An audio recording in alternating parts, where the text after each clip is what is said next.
Hi everyone, Russell here again. So in today's video, I'll show you the process of taking a Honda Talon with a turbo kit on it. And it could be a Jackson Racing turbo kit or a Craftsworks turbo kit. In this case, we'll take a Jackson Racing turbo kit that has approximately 125 wheel horsepower, turn it into approximately 185 wheel horsepower, and we'll take about 93 pounds of torque to over 290 pounds of torque. So 50% increase in wheel horsepower and 3 times the amount of torque delivered to the wheels. So if this is something you're interested in, you can reach out to Dr Powersports in Cedar Falls, Iowa. Make an appointment, plan on dropping off your vehicle for approximately 5 days. And if you have any questions, let me know. Again, thank you for subscribing. Thank you for watching. And again, thank you to Chad and Andy at Dr Powersports for a once-in-a-lifetime event for me, you know, going through the engine, putting it on the dyno. You guys are absolutely amazing. 2 of the most knowledgeable Honda Talon people in the world.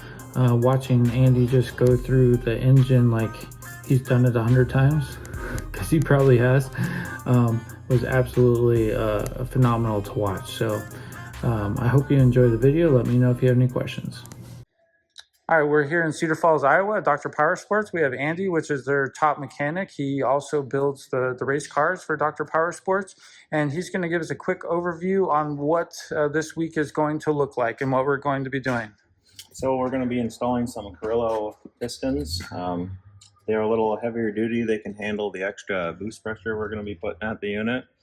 That way we're not going to see some cracking like we do with OEM Pistons. And this right here is it's a little inline fuel filter for the turbo oil supply.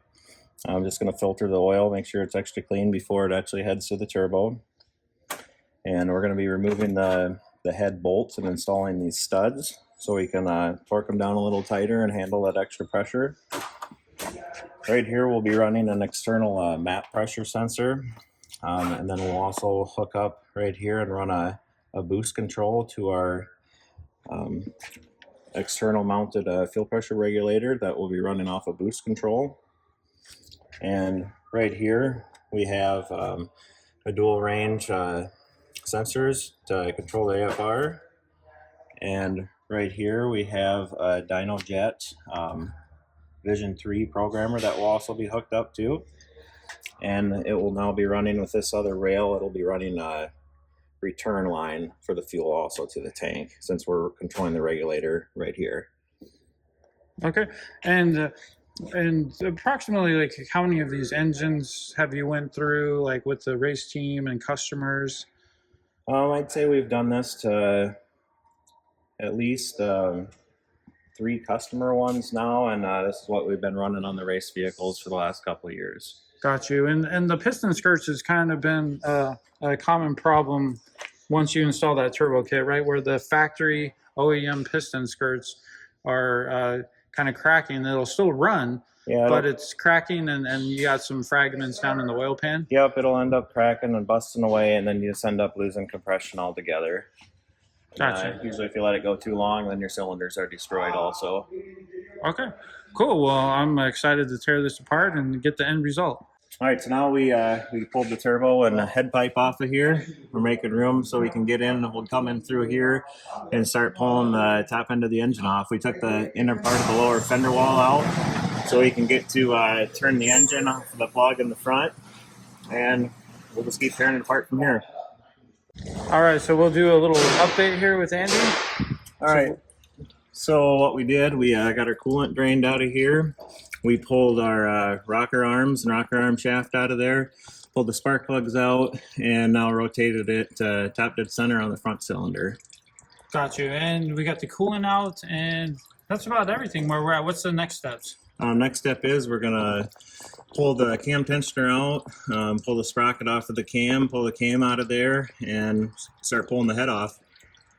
All right, so we got the camshaft pulled out, the sprocket off, and we're ready to pull all the head bolts out. We're ready to pull the head off.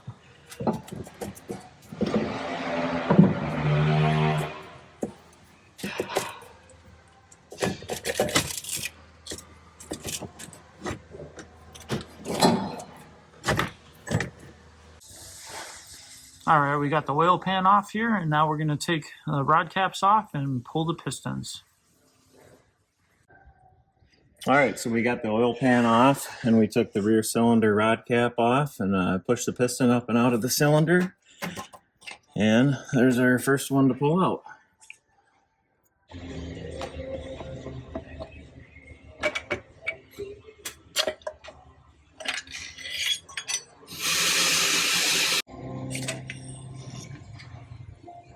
All right, so what we have here, this is piston from cylinder number 1. Yep. And this has just over 2,000 miles on it. I'm trying to get the lighting, but it's starting to crack, right? So it was about ready to crack and fall off. Starting to see it crack right through here. You can sort of see it go into down into here too. So yeah, we got them out just in time.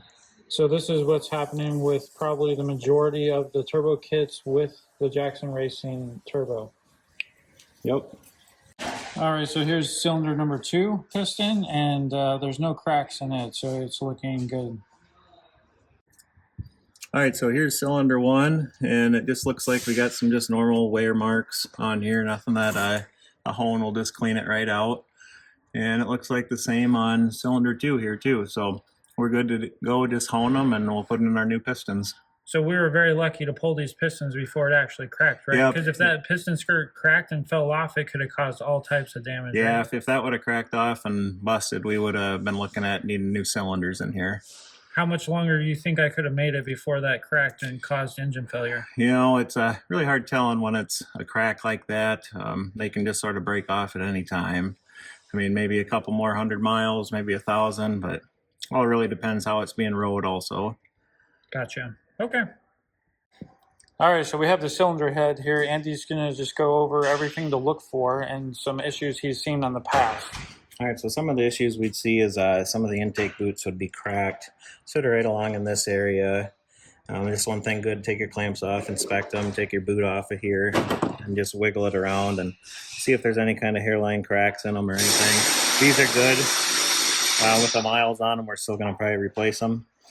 Another thing to do is, that we didn't mention before, but before we pulled the cam out, you'd want to check all your valve clearances on the intake valves because they're shim under bucket. That way it saves us a process here from putting the cam back in and measure them. We can just measure them right away, and we'll just change our shim before we go back together. Cool. And then how does the bottom side of the head look? And I mean, overall, how does the head look in general? Yep. In general, this one actually looks pretty nice. Not a whole bunch of carbon buildup. It's been running fairly clean. All right, so here we are after we got the surface all cleaned up and the cylinders honed out. Next step is we're gonna bring the piston and rings over here and start setting our ring end gap. Will be next. So they cleaned up nicely. So no damage to the cylinder walls? Nope, they all look really good. All right, so here we're checking the ring end gap on our top ring in the front cylinder. Starting with a 15 thousandths. We haven't adjusted it at all yet, but a 15 is actually fairly tight. So we're going to pull that ring back out of there and grind some off to get up to 20 thousandths.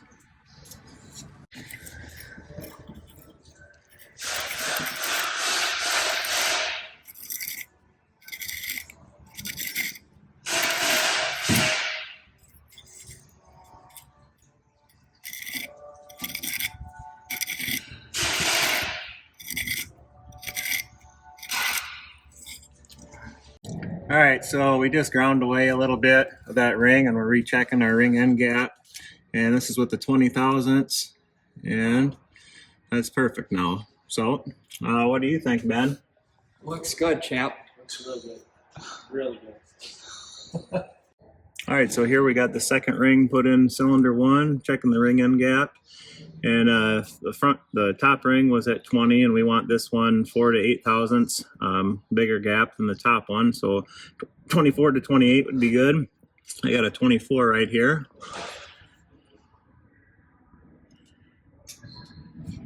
And fits in there nicely. So we're gonna leave that, and it would be the same process on the rear cylinder also for your top 2 rings. And we'll go ahead and finish them up.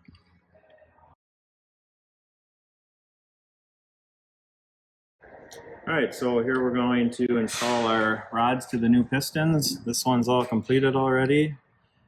Just put our pin in first with our clips, and then we'll move on to putting this bottom oil ring support in, then our oil rings, and then our two top rings.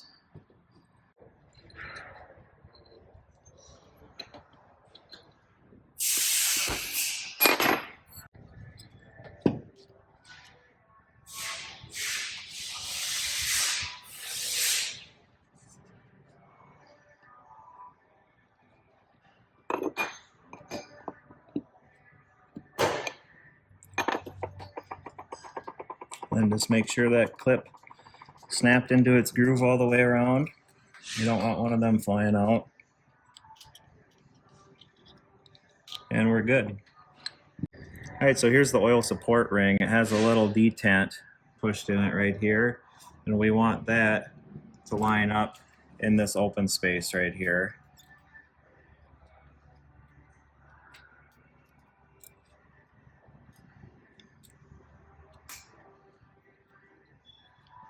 And there, just anywhere inside here is fine.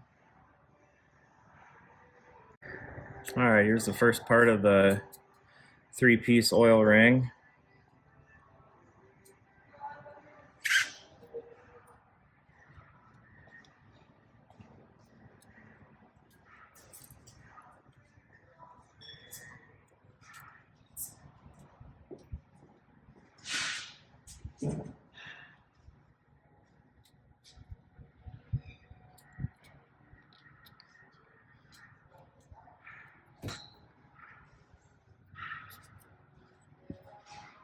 All right, so here's our second one. Make sure the number, any kind of writing on it is facing up.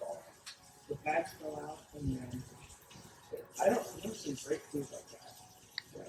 It almost like it was punctured. I couldn't. I mean, if they popped out, they're easy. So usually I struggle a little bit with it.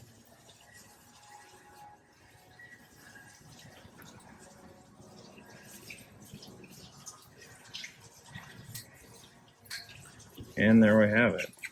And when we put it together, we don't want these lined up. We want to have them spaced off from each other. So we got a total of 5 on there. Yep. 6 counting the, well, let's see. 6 counting the support ring for the oil ring. Gotcha. All right, now we're gonna put our ring compressor on here.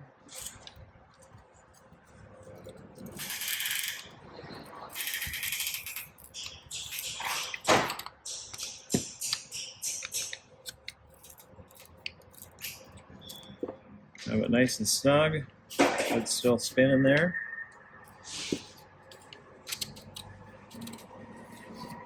And then we're ready to insert it. All right, here we're putting the piston down in cylinder number 1. We got a guy down below guiding the rod onto the crankshaft. Are you ready, Ben? Yep.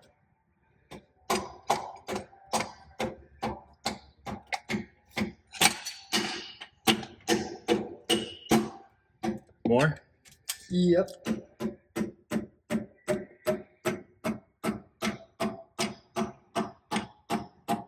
You are on it. All right, that's it. All right, here we're gonna put the cam or the rod cap on. We had some assembly lube we put on here.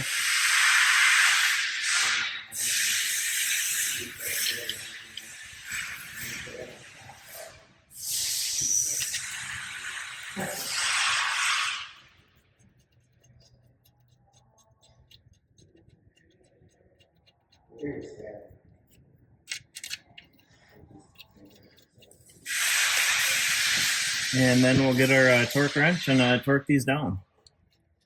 All right, so torque spec on these bolts. If you put new bolts in, it's 16 foot-pounds plus 120 degrees. If they're used bolts, which these are, they're 16 foot-pounds plus 90 degrees.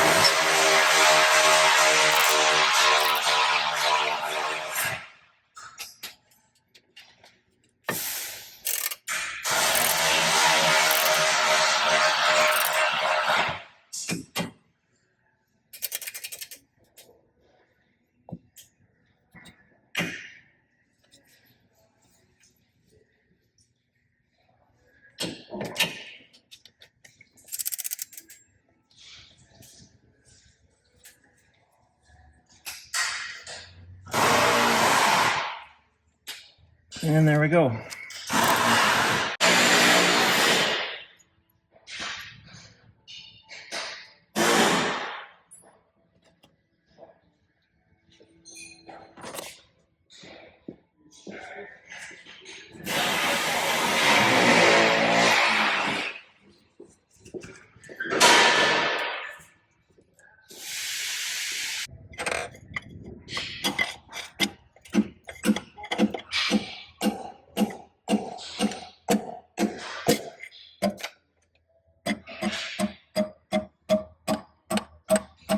So we have Ben here just guiding the rod down onto the crankshaft. You are on, sir.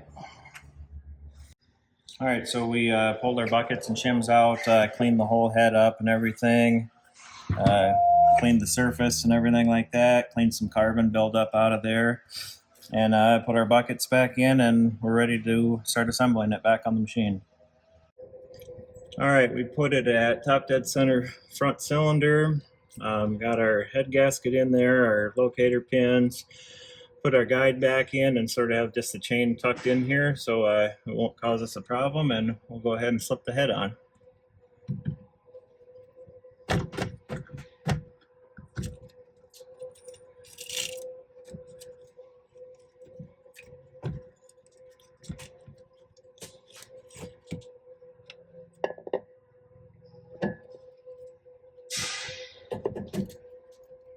And there it is. All right, here we're gonna torque it here to the second step. We're gonna go to 30 foot-pounds. We started off just getting them all snugged equally at about 15, and now we'll work up to 30. So we'll follow a pattern, go here, here, here, here, then here, and back over there. That way it presses down on the head nice and equally.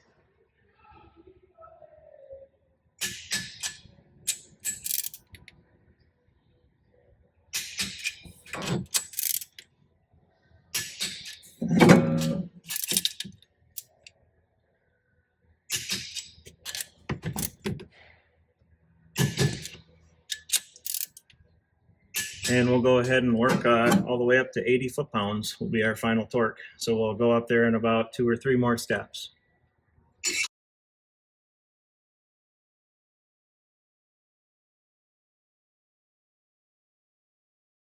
All right, so what we're going to add is this inline oil filter, and this is going to go, we're going to add it right here to this oil supply to the turbo.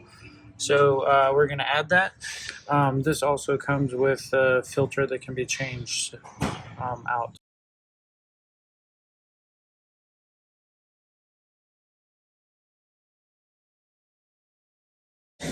All right, so we're going to pull the fuel rail, Jackson Racing injectors. Going to remove this cover so we can install the map sensor and install the new injectors and new fuel rail.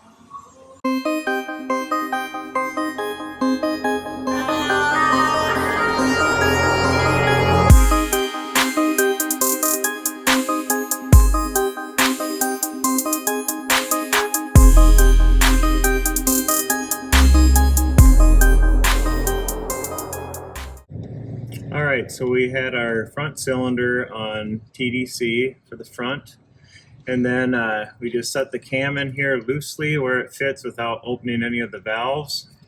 We went ahead and put our caps on, torqued them to 9 foot-pounds, and then before I disassembled, I made a red dot right here on this cam cap and the cam, and I'm going to put a pliers on here and rotate that so the red line marks up, and then that puts our cam back at top dead center for the front cylinder.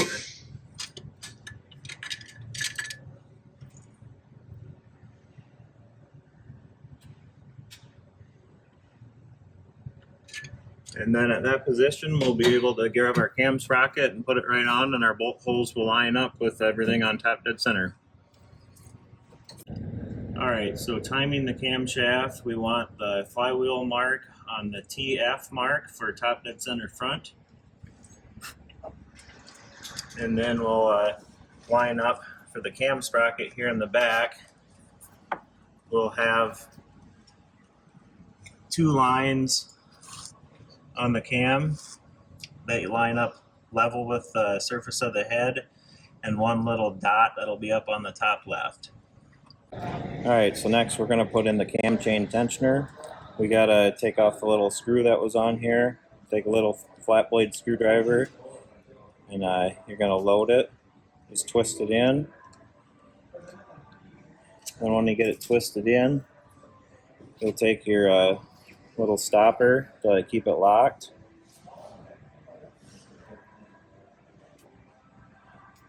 And load it just like that, and it's ready to install. Once we put it in, we'll get it bolted down, and then you just pull this and it'll spring up tight against the guide.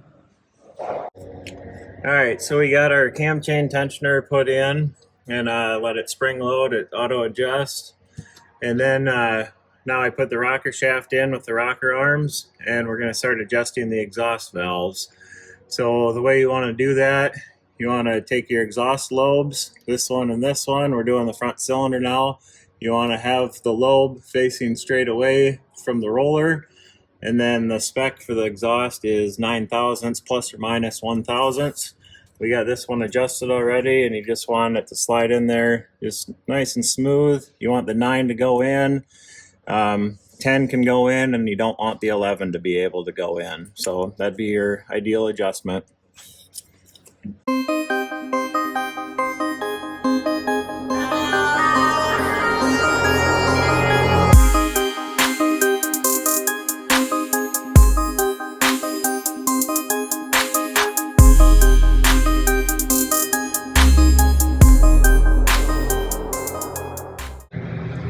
Alright, so for some of the fuel system update, we have this wire coming right here that goes to our externally mounted map sensor.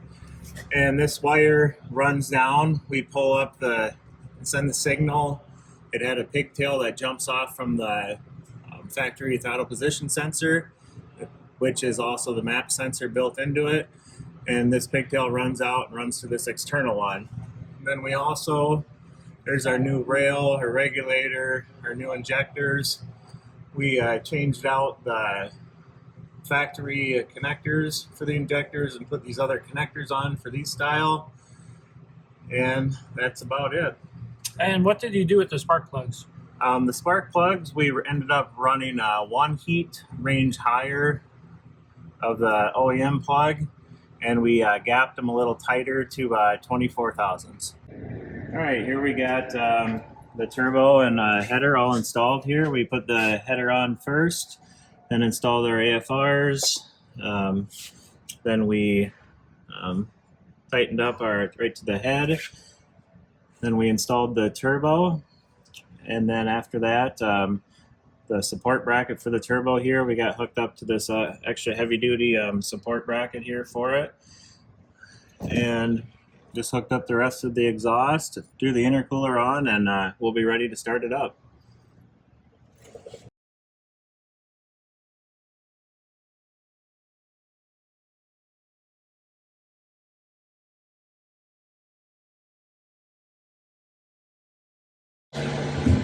Goodbye, Jackson Racing Flash. Okay, guys. So on the PV3, once you remove your Jackson tune, you have to remove it.